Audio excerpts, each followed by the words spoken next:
Without no more bullshit. Come on. Put on the stage. It's got something else. Give a lot of love. Paul Spratt, baby!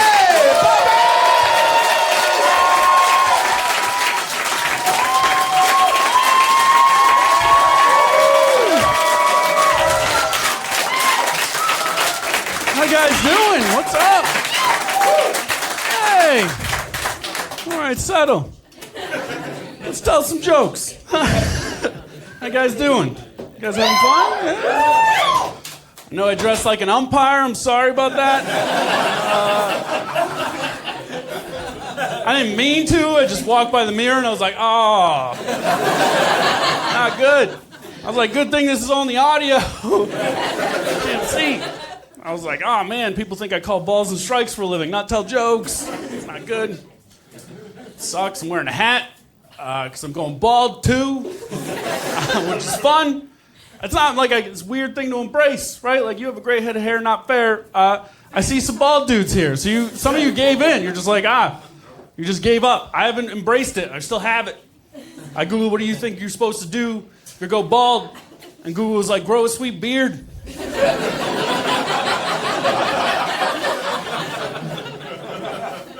But I have bald spots in my beard. I was like, Google, what are you supposed to do about bald spots in your beard? Google was like, you're fucked. We're still working on the head. Like, relax. It's fun. Treated my body kind of like an amusement park, which is what you're not supposed to do.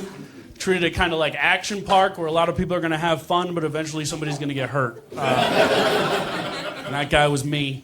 I have a lot of stuff wrong with me, but I got diagnosed with a lot of things, but I don't trust doctors, right?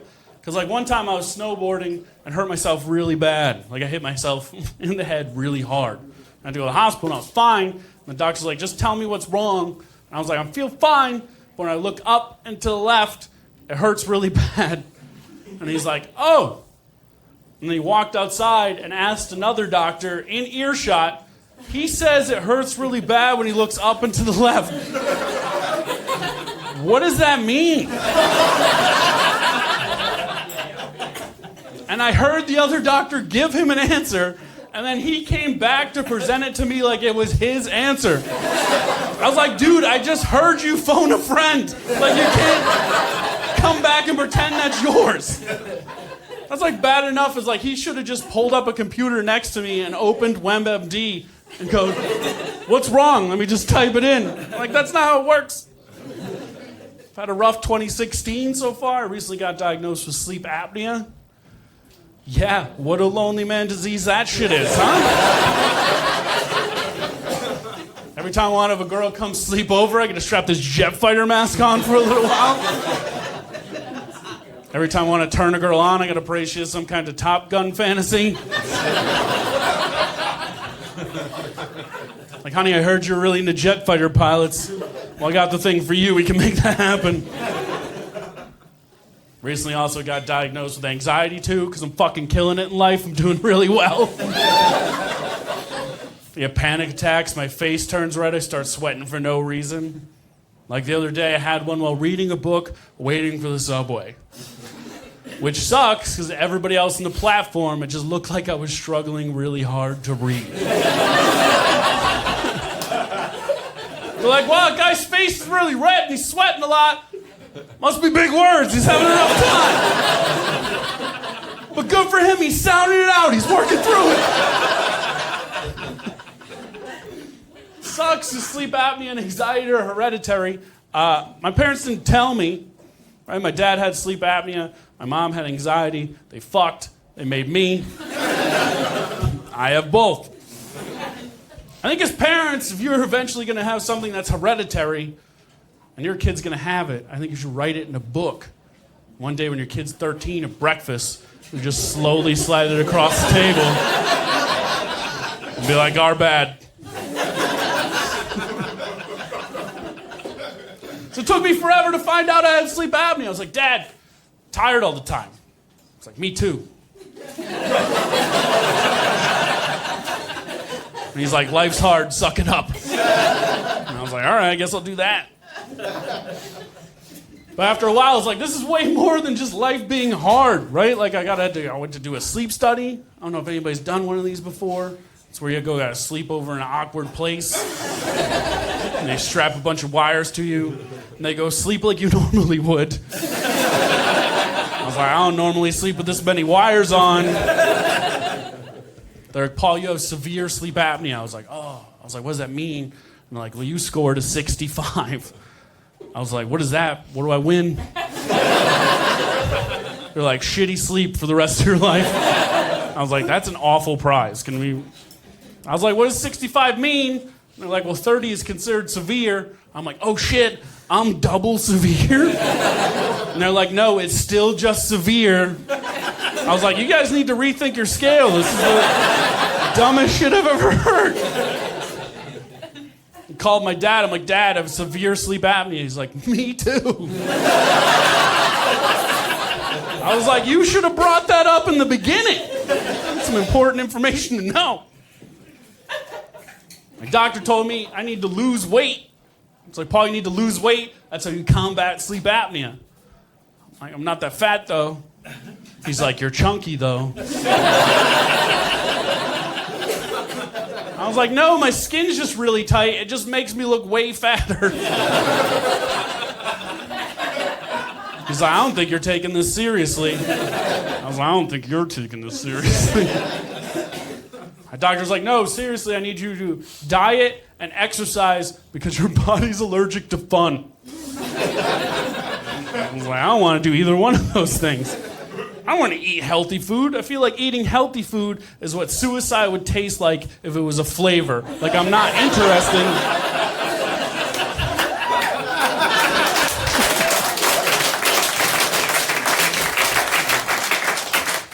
He's like, Paul, I need you to run then. Just work out. I'm like, I don't want to run. Running's dumb. I don't want to do that. That's not fun at all. Ever those friends that go through a midlife crisis and they're like, I'm going to run a marathon. Like, you think your feelings aren't going to be waiting for you at the end of that marathon. You're not going to run the whole marathon and be like, oh, my dad came back. Like, it's not going to change. It's like, Paul, can you run? I was like, no. You ever gone to the gym and somebody's running on the treadmill and be just like, where are you going? Like, I don't understand. I decided to swim. Swimming is a full body exercise. You just have to do that and you're done. And Marco Polo was a lot of fun when I was a kid. If I can get abs and do that, sweet, right? But I didn't take it seriously. Like, I showed up, these guys are there in Speedos, they shave everything. I don't understand why you need to be that fast when you're an accountant. Like, it's still the same workout. I don't know. I showed up in board shorts. I wasn't ready. I was like, I'm not going to be intimidated. I started swimming, and after a while, the guy next to me stopped me, and he goes, hey, Paul, do you know you're splashing a lot?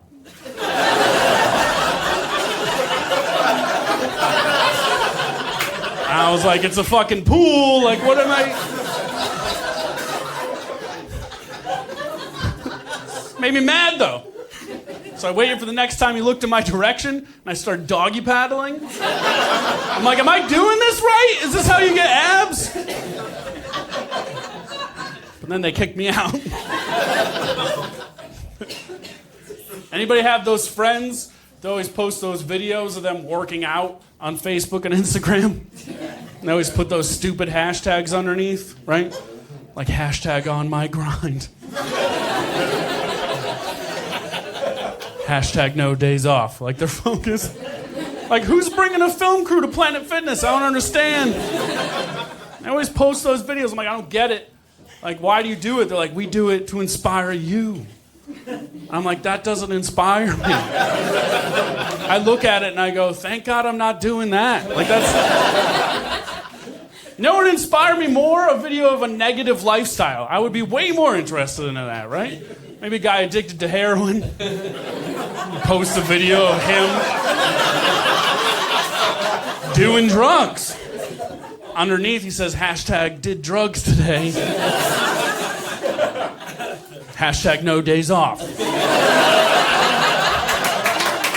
Committed.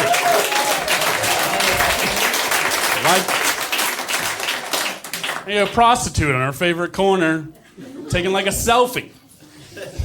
Underneath, hashtag favorite corner. Hashtag no days off. It's way better. I'd love to see that. My doctor told me I should start a food journal. And that's how I could shame myself into not eating the things I'm supposed to. And I was like, whoa, whoa, whoa. I already have one of those. It's called my Chase bank account.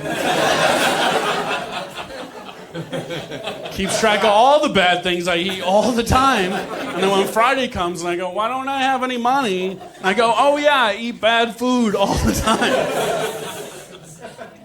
My doctor's convinced I have a food addiction. I didn't believe him. He's like, I think you have a food addiction, and when you deal with your feelings, you eat. I was like, whatever. But then one day, I caught myself treating the Domino's pizza tracker as a countdown of how long I had to be sad for.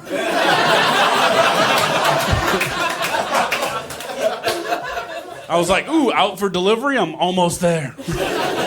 Home stretch. But like, food addiction is the dumbest addiction to have. Like, can you imagine and the world ended and your addiction was food? Can you imagine during the zombie apocalypse and you watch your buddy get his face eaten off? Your first thought can't be, I hope Domino's is still open. Like, that's hard to deal with. You can't be eating leaves and you're like, I feel so much better about my buddy. Oh. Way different. You guys are fun.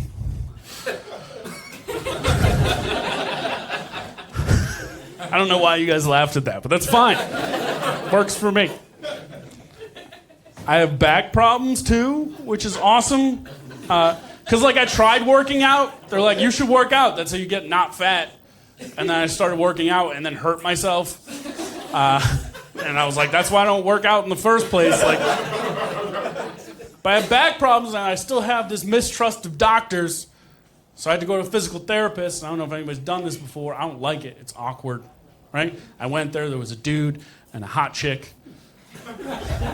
I was like, I hope I get the hot chick, right? I got the dude. And he took me in the back and he's like, Paul, I need you to take your shirt off. I want to see what's going on with your muscles and we'll figure out what's wrong. And I was like, is she going to leave? This is a winter body. I'm not really ready to unveil it yet. She's like, no, she's going to stay. She's a professional. I'm like, I'm not a professional. She needs to go. He's like, Paul, just take your shirt off. I'm like, fine.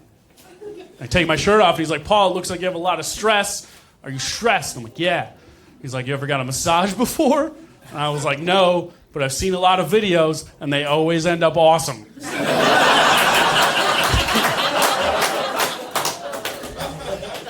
And he's like, well, we had a cancellation today. We can get you a massage today. Do you want one today? I was like, yeah, I do. And he took me to the back, and the lights were low, and there was dim candles and dim music. I was like, this is how every video starts. He's like, wait here, somebody will be back to take care of you. I'm like, I'm sure they will. And then a dude came back, and he's like, take your shirt off, unbuckle your pants, don't take them off, and lay down on the table with your butt in the air. I was like, whoa, whoa, whoa. I was like, this is a way different video. Like, told me the reason my back hurts all the time is I have bad posture. I was like, fine, I get it. And he's like, the solution is we're gonna tape your shoulders back. And I was like, that's the dumbest shit. He's like, yeah, we'll tape your shoulders back and the muscles, I'll learn that's where they're supposed to be. And I'm like, I've had these muscles my whole life. They have not learned they're supposed to be there. I don't think it's gonna happen. And then the hot chick chimes in. The hot chick chimes in. What the fuck? Why is that so hard to say? This joke is not making it to the album. You ever hear that album where the dude couldn't say hot chick? It's a good album. I like that. He's just an idiot.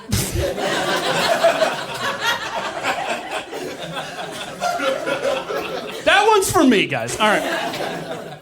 A hot chick chimes in. Fuck!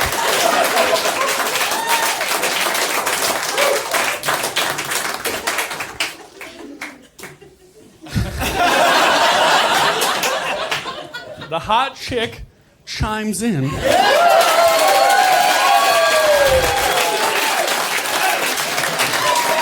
That's the dumbest applause break I've ever got.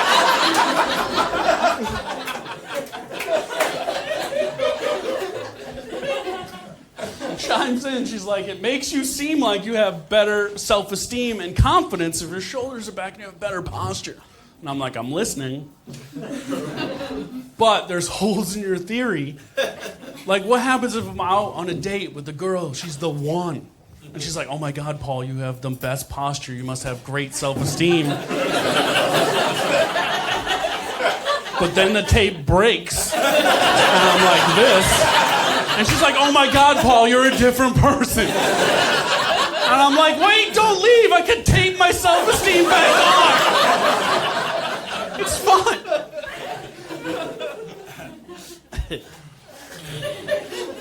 You wonder how somebody who looks like this can have the worst combination of DNA possible. Pretty much what it is everybody of my answers are just shitty white people just kept fucking and just making more shitty white people. Like, not one dude was like, maybe we should introduce a black guy. And they're like, no, just white people. Just keep fucking. Just English and Irish people just fucking. Like, if I ever went to my Ancestry.com profile and put in my name, before they went, they would be like, listen, we need you to turn your brightness down because it's going to be offensive. It's going to be hard to look at with all the white people.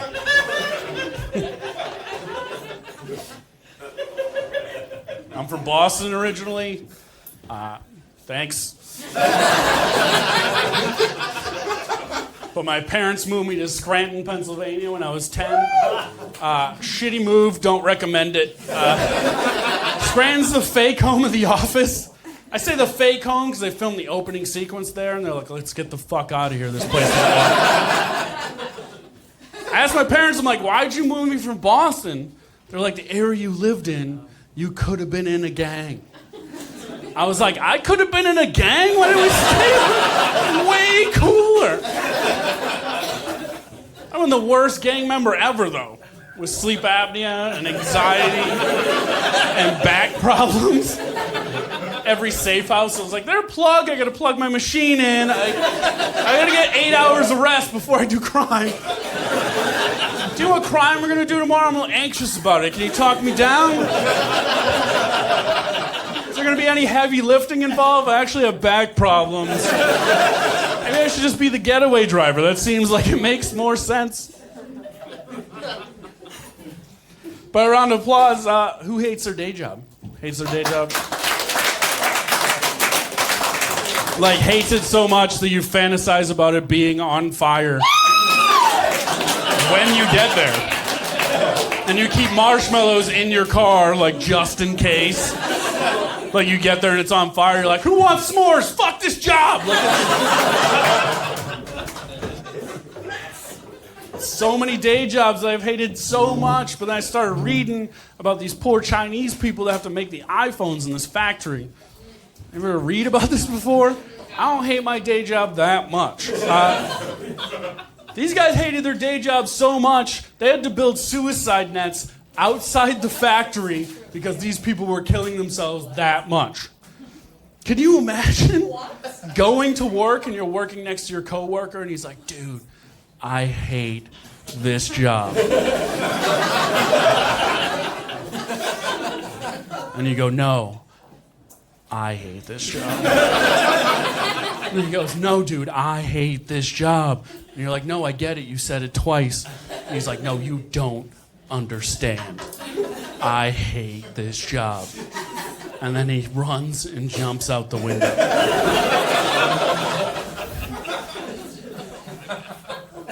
But can you imagine when you get to the point you want to quit forever and you come to the conclusion, this is what I want, and you jump out the window only to land in a suicide net.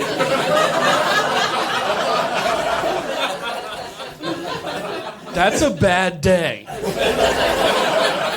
And I picture that suicide net like the awkward rope nets that you have to climb at amusement parks. They're like really hard to get to the top of. So you're landing and you're climbing back to the security guards with their arms crossed, waiting to take you back to work.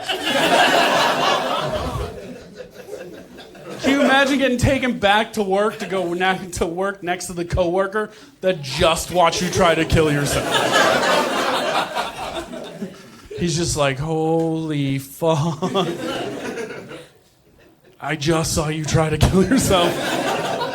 You can't be like, well, which iPhone are we on again? I'm not...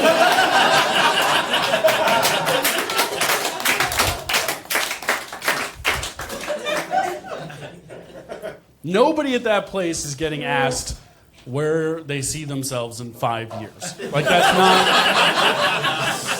Because every answer is hopefully not splattered outside. That's my favorite part, because some of you are like, that's funny. And some of you are like, ooh, I'm tightening up a little bit. Because the fun part of that joke is I told it the first time and somebody came up and goes, Paul, there's something wrong with that joke. And I go, what? And they were like, they don't have windows at that factory. And I was like, out of that whole joke, that's what you took away from it? They don't have windows? I was like, that's even worse. Can you imagine deciding to quit forever? You have to put the iPhone that you're working on down, walk to the stairwell, and then walk all of the flights to the roof? And you're sweaty and tired, and you're like, I'm almost free. And then you get in line behind all the other people.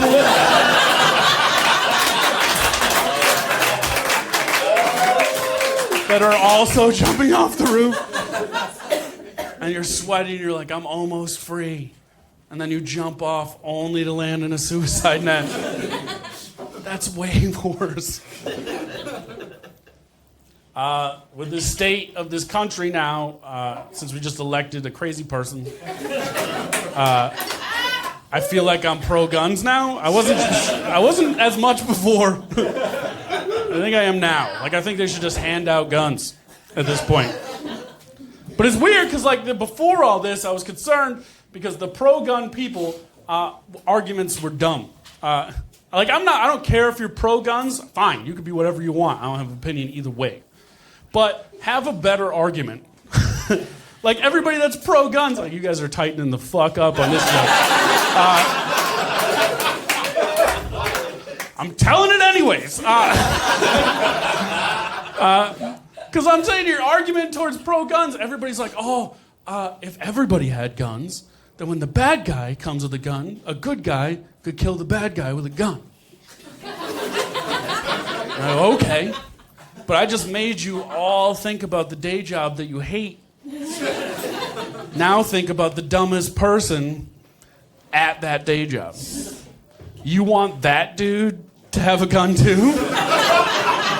You want the dude that struggles how to make copies? He has to, like, ask other people. You're like, dude, you just hit the green button. That's it. That's all you have to do. You want that dude to have a gun too? Like, you want, when you say everybody, that includes that guy. Also, everybody in their lives have been at their day job or they experienced talking to your friend and going up to him and go, dude, how's your day going? And he has his head in his hands and he goes, I have so much work to do, I think I'm gonna shoot myself in the face. You go, well, I left my gun back in my cubicle. Do you want me to go get it? Like, I don't know how this works. The third thing that always bugged me is there's always the dude that's like, I'm good with my gun. I'm safe and responsible. I know what I'm doing. Okay, that's fine. But you don't need 35 bullets in your gun then, right? I'll give you 6. I'll compromise. But then everybody's like, no, I want all my bullets. And I go, well, maybe you're not that good at your gun. Maybe if you need 35 bullets, you should rethink the word good. Because that's kind of like a dude saying, I'm good at pulling out, but has 6 kids.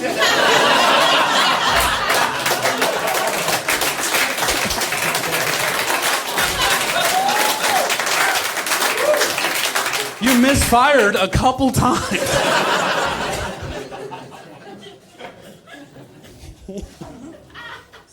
I think at this point, after watching the election, I was like, we need more smarter people. Just as a country, right? Like, we need to, like, dumb people are fucking at a higher rate than smarter people, and we need to figure that out. There's more dumb people, and we need to figure out a way to make more smart people to counteract. Like, but the tough thing is, like, it's harder to turn a smart person on. That's the issue. So, like, I think we need to start a charity where every person finds their smart friend, and another person has to bring their smart friend, and as a unit, you have to find a way to make them fuck. Like, that's... It just doesn't make more smart people. Like, you have to breed them like racehorses at this point. Like, we just need... Like, you just need to get the better person to make more smart people, right? But the tough thing is, like, getting smart people to fuck is like trying to get pandas to fuck. Like, it's really hard. You ever watch that zoo video and they're like, they just never have sex. It's crazy.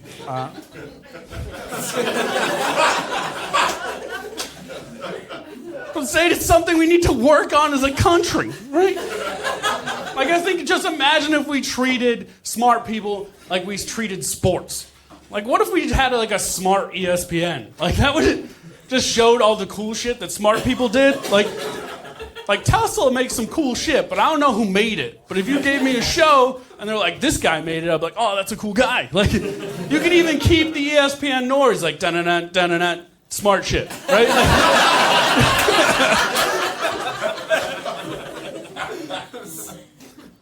Like, maybe you always hear those crazy stories about them sending, like, prostitutes to, like, get the highest high school athlete to go to that college. Like, there's always those scandals, right? Like, they sent prostitutes to get them from high school. Like, okay, well, why can't we do that with smart people, too?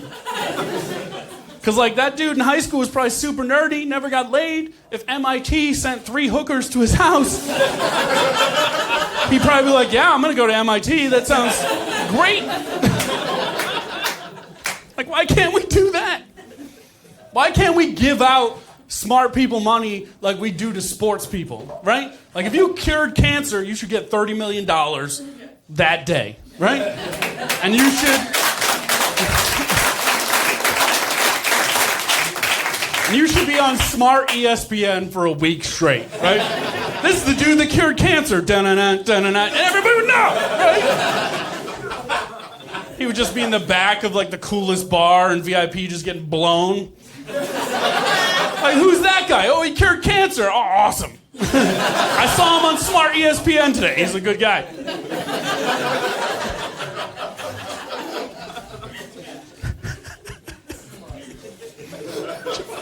Joke made me laugh.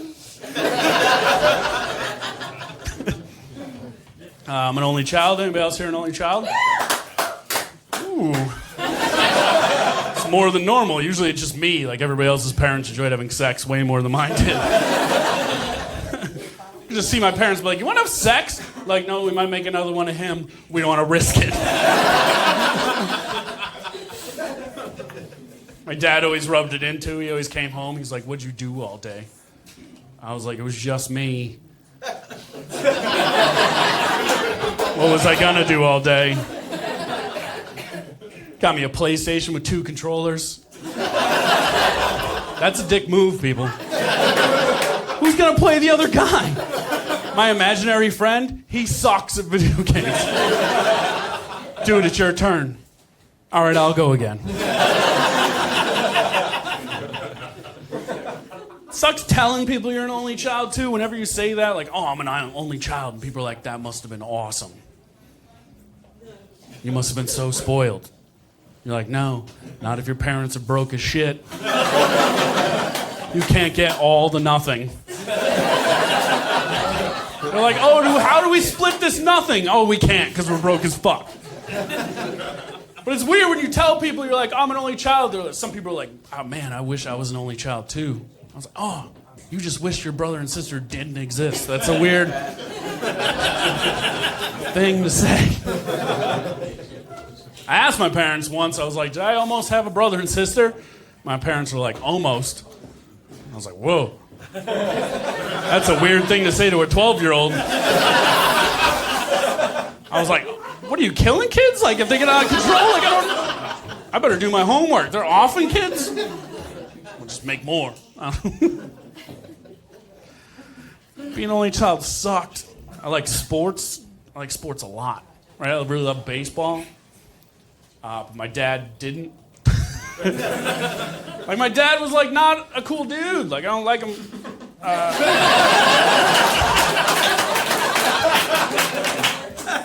Like, I was at Fenway Park. We were watching a no-hitter in progress.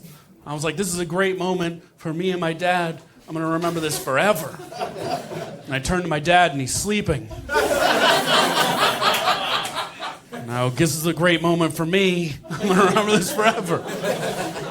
You know how hard it is to play catch when your dad doesn't want to play catch? I had to play catch with my mom. You know how hard it is to show up at Teen League and they're like, who showed you how to play catch? I'm like, my mom. And they're like, no, really? And I was like, no, really, my mom. She has a cannon. She's really good at this. I sucked at baseball. It's awful. I think as parents, if your kid blows at sports, you should have like a heart-to-heart and be like, dude, this isn't for you. Like, you're never going to get better at this. Because I think it's like a child abuse to keep letting your kid suck at something and not tell him he sucks at something. Right? I always played the last 3 innings of every baseball game in my entire childhood. And one day I was like, Dad, why don't I ever get to start? My dad was like, they play everybody in alphabetical order.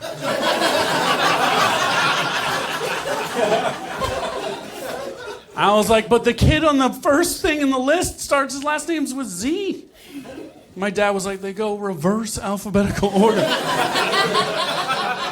I was like, you're just making this shit up. But my mom was like hardcore, like overly supportive about it. I don't know if it was a joke or she really thought it, but she took me to try out for the Phillies when I was a kid. And at this point, I had an idea that I wasn't good. My mom's like, I'm going to take you to try out for the Phillies. I was like, I don't think that's a good idea. And we went anyways. I must have just watched Invincible like the week before, and they're like, if it works for football, maybe it'll work for baseball. Mom took me, and I was there, and the dude's like, all right, we're going to let everybody hit first, and then we're going to choose who plays defense afterwards. And I was like, great. And it was my turn. I went up there, and the guy was like, you have to open your eyes.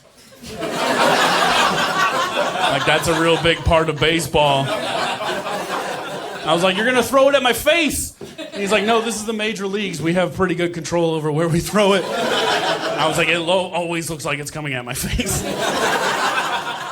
I was like, can I go catch some balls in the outfield? He's like, no, you can go home. That's where you can go. I was like, that makes sense.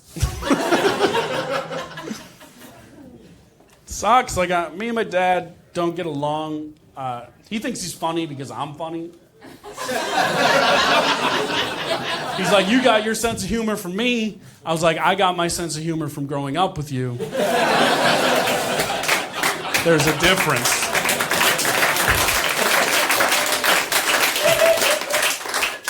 But he always wants to give me jokes.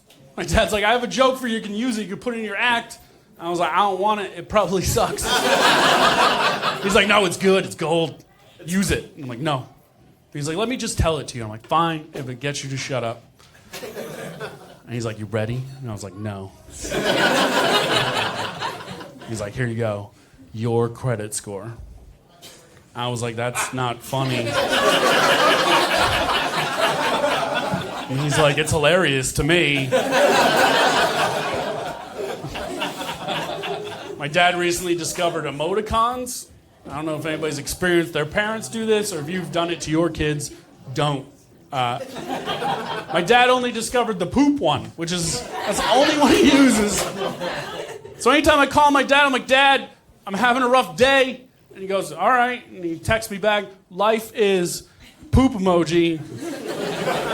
I was like, that's the accurate way of using that. Like, that's a good, I'm proud of you. It was my mom and dad's anniversary recently. I was like, hey, Dad, what'd you guys do for your anniversary? And he was like, your mom was being a bitch. So we stayed home. We didn't do anything. And I was like, it's your anniversary. You should do stuff. And he goes, oh. He's like, your mom is poop emoji, poop emoji, poop emoji. I was like, that's Mom. But also the accurate way of using that. My dad's one of those old school blue collar like Boston dads, so we don't really believe in feelings as a family. I was an only child, I was sad a lot. And he would always come upstairs and be like, what are you doing, having those feeling things again? I'd be like, yeah, Dad, I'm sad. And he's like, why don't you see if those feelings can help you mow the lawn? Because that shit needs to be done. We had a push mower as a family, so I'd be outside mowing the lawn for like an hour. My dad would come on the porch and be like, hey, how do you feel now? I can't feel anything. It's like, that's how you're supposed to feel.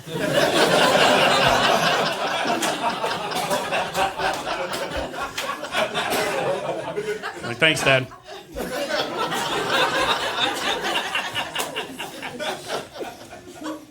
Got a dog. That's how you deal with your feelings.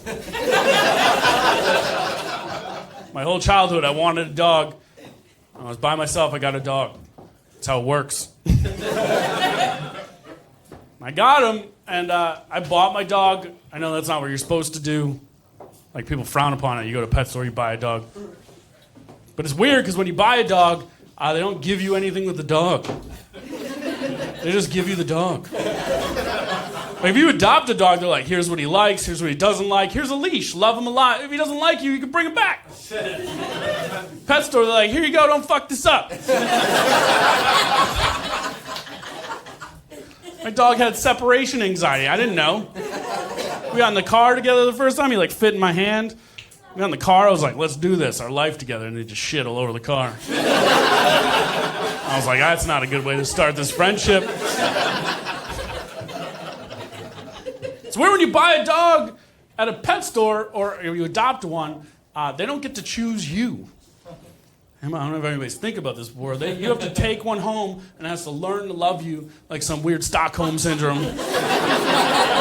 Like, your dog is a hostage at first. And then he's like, oh, I kind of love this guy. And then everything's fine.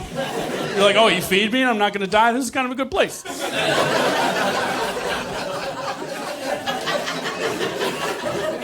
But I'm pretty sure my dog didn't want to come with me at first. Like, I walked in the pet store, I was like, oh, I love you so much, me and you forever. I'm pretty sure he was like, nah, I don't think so. And I was like, lady, I want to purchase his friendship.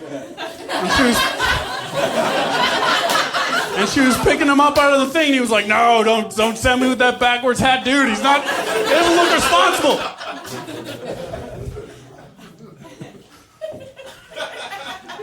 I've had him for 8 years. 8 years. We're best friends. I love him so much. We've been through so much shit together. He's my best friend.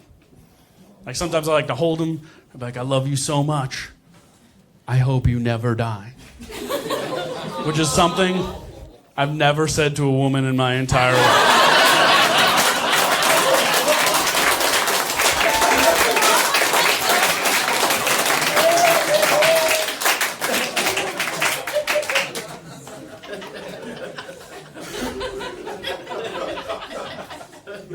So I'm a relationship guy. I definitely like being in a relationship more. I do bad just talking to ladies and trying to date. Like, it's hard, right? Like, I recently... Like, how many couples are in here? Couples? All right, here. Little advice, ladies. Don't text your dude in the beginning of the day, we need to talk. But then not tell him why. Right? Because every guy in here, we're like, what did we do? And why, I'll explain it to you, that's a negative thing, because no dude in here has ever showed up to the we need to talk conversation. And it's been a good conversation, right? No dude in here showed up to the we need to talk conversation and his girlfriend was like, hey, just wanted to give you a high five. Just wanted to tell you how you've been a great boyfriend. I think we should have sex more. I was actually thinking about how we should have more sex. I was actually talking to my girlfriends, and they're like, you should suck his dick more. I was like, oh, you're right. I should suck his dick more. And I was like, this is what I wanted to tell you. Never. No dude in the history of dudes. I recently got broken up with during a we need to talk conversation. I wasn't ready for it. I was hoping it was the I want to suck your dick more conversation. And it wasn't. It didn't work out. It was bad at so much stuff when it talks. The hard thing is when you, as dudes, we talk to girls and you guys say funny stuff and then we're not supposed to laugh at it because we want to have sex with you, right? But I laugh because you guys say funny shit. Like one time I had a girl tell me that my grammar was so bad it turned her off.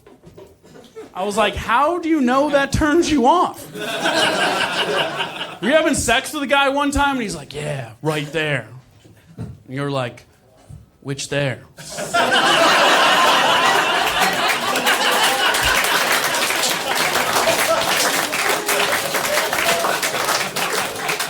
And he's like, I don't know, this is a really bad time for this question. And she's like, I need you to answer. And he's like, I don't know, this is a bad time. She's like, I'm putting my pants back on and getting the fuck out of here. It's bullshit. I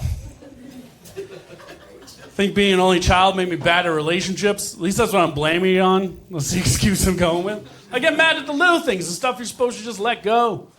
Like I was on a date with a girl once, she told me I was average sized.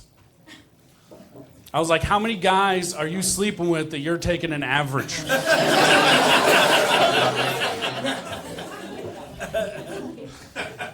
Get mad at the little things, the stuff you're supposed to just let go. Like I was on a date with a girl once, we were sitting in a booth, and she got up and she goes, honey, watch my purse. And I'm thinking to myself, why? What if she didn't tell me? Is some guy gonna come by and go, hey, I'm gonna take this? I go, go ahead, she didn't tell me to watch it. She comes back, where'd my purse go? You left me here uninstructed.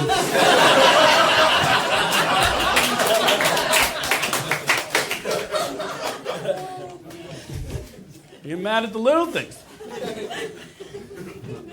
I get mad. Girls always say they can do anything I can do. Girls always say that. I can do anything you can do. But you guys pick and choose when it's convenient for you guys, right? Like if it wins an argument, you can do anything we can do. But if it's a dangerous situation, you're a dainty lady, right? I was in bed with a girl once. We heard a strange noise. She's like, what was that? And I'm like, I don't know. And she's like, aren't you gonna go look?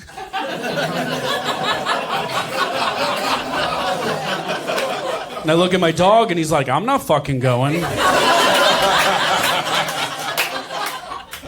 I'm like, honey, you said you could do anything I can do. Why can't we just take turns? She's like, what if there's a giant man waiting to kill me? And I go, fuck it was your turn.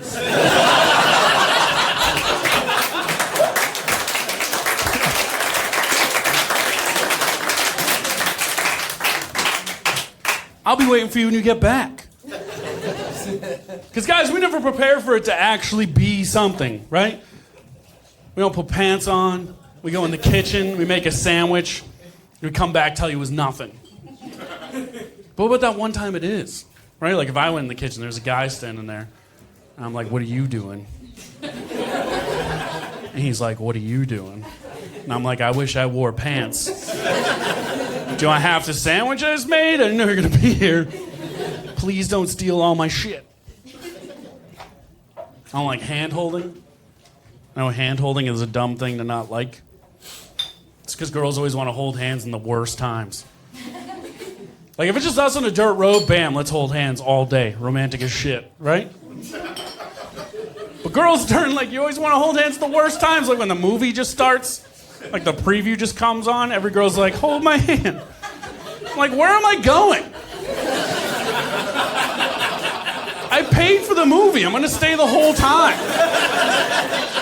And if the movie sucks, I'm going to tell you it sucks, and I go, let's go, and then I'll hold your hand as we leave. Girls always want to hold hands in New York City when there's millions of people. Girls are always like, hold my hand. I'm like, I can't. There's people walking through us. It's not a giant game of Red Rover and everybody wins.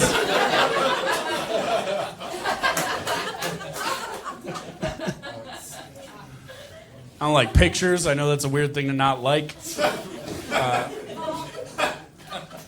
Because they always want to take pictures together. Like, let's take pictures. Let's take pictures. I'm like, no.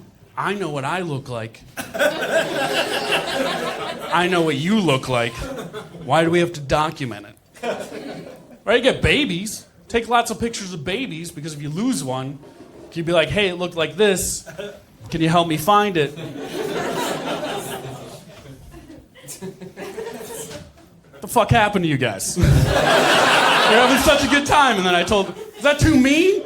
I was talking about suicide earlier, you guys were on board.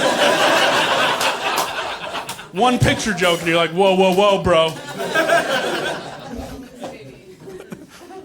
I don't like pictures because growing up, in my house, there was just one prominent picture of me, and that's all I remember. My parents blew it up huge, so every time somebody came over to my house, they always made fun of me for it. Right? It was Sad Paul as a baby and Broken Teddy Ruxpin.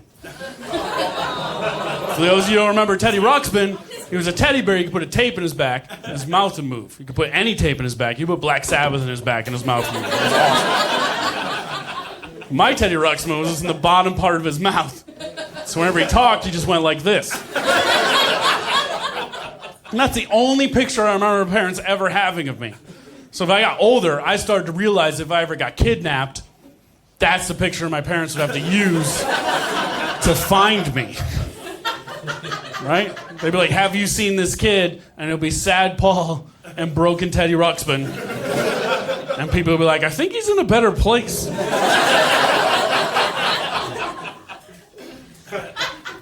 By a round of applause, how many ladies believe chivalry is still a real thing? Ooh.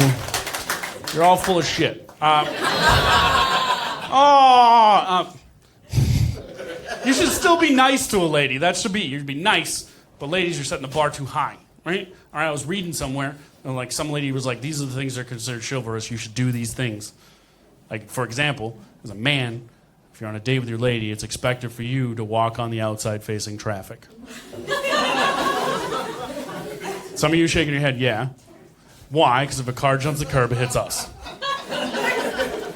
But ladies, I hate to break it to you, if a car jumps the curb, it's hitting fucking both of us. It's not gonna hit us and stop, and you're gonna be on 6 o'clock news being like, I'm gonna miss him, he was such a nice guy. Both gonna die. They also said back in the day when it rained, it was expected for the man to take his coat off and let it across the puddle so that the lady could walk across. Which is the dumbest shit I've ever heard in my life. Because your feet are still getting wet as you're just pounding my coat into the puddle. And now when I'm walking, I have to hope some dude already sacrificed his coat so that you guys can go past.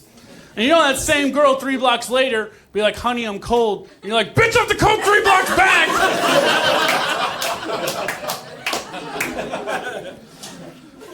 One thing I do is I do hold doors. Holding doors is a nice thing to do. But I live in New York City, just like you guys. And anytime I do it, sometimes I get yelled at by a lady. She's like, I'm independent. I don't need you to do that. And I go, fine. And I let the door go. And then it hits them. And I go, where were you? That was you. Maybe if you turned Beyonce down a little bit, you would have heard it coming. Oh, that splits the crowd? That joke splits the crowd? I'm 2 jokes away from being done. You guys boo that? Fuck you guys. I talked about people killing themselves earlier. You guys boo Beyonce. You guys got weird towards the end. I don't know what happened, but it's still fun. I'm okay with it.